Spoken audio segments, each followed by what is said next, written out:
8 ఫీట్ల దాకా లోతుండొచ్చు. ఒక ఆమె మొద్దు దగ్గర పడిపోయింది, ఒక ఆమె ఈతల పొక్కంచులో ఉంది. ఆల్రెడీ చెట్టు ఉంది, ఆ చెట్టు లోపల ఒక ఆమె తట్టుకుంది. ఇంకో ఆమె ఫస్ట్ ఒక ఆమె దొరికింది, నాకు కాలు తగిలింది, మునిగి తీసిన. ఫస్ట్ ఆమె తెచ్చి గడ మీద తెచ్చిన తర్వాత వీళ్ళకి ఇచ్చిన కొద్ది వీళ్ళు సిపిఆర్ ఇస్తారు. మళ్ళీ ఇంకో ఆమె వేదక చెట్టు కింద ఉంది, ఆమె ఛాన్స్ జర తిప్పలైంది.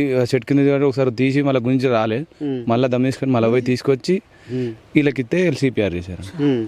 అంటే మీకు సమాచారం ఎట్లా తెలిసింది, అంటే ఏ టైంలో జరిగింది ఇది ప్రమాదం అనేది? 1:50 నిమిషాలకు మేము బండ్లు బంద్ చేసి స్టార్ట్ చేసి అప్పుడే అన్నం తిని స్టార్ట్ చేసినాం లేదో 5 నిమిషాలు అట్లా కాలే, 2 కూరలు నూకినాం లేదో తోవంటే ఆంటీ వచ్చి అరుతుంది. అరిచేసరికి ఏంది ఏం కదా అన్నవారికి చెర్ల వాళ్ళు వాటర్ బిడ్డ అంటే మేము ఇక బండ్లు బంద్ చేసి స్టార్ట్ బండ్లు అట్లే వదిలేసి ఊరికొచ్చి చెర్ల చూసి తీయడం జరిగింది.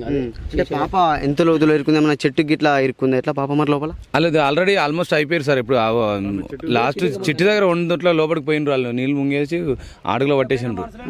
ఇరుకపోయిన మనుషులను నేను తీసుకొచ్చిన. ఒక అమ్మాయి మాత్రం కొట్టుకుంటుంది. ఫస్ట్ ఆ అమ్మాయిని తెచ్చి ఇచ్చిన, ఆమెకు సిపిఆర్ చేసారు. మళ్ళీ ఇంకో ఆమె మళ్ళీ ఇడియో పోయింది అని చెప్తే మళ్ళీ పోయి మళ్ళీ లెంకులాడితే మళ్ళీ ఒక అమ్మాయి దొరికింది. మళ్ళీ లాస్ట్కు ఆ అమ్మాయిని తెచ్చి ఇచ్చినాక ఆమె సిపిఆర్ అయితే మళ్ళీ ఇంకో ఆమెను మనకు ఒక 10 నిమిషాల తర్వాత ఇంకో ఆమె దొరికింది. ముగ్గురు మునిగిపోయారా అంటే ఎట్లా? ముగ్గురు మునిగిపోయారు సార్. ఒక ఆమె కొట్టుకుంటుంది, ఇద్దరు ఎప్పుడో అడుగు పట్టిండ్రు.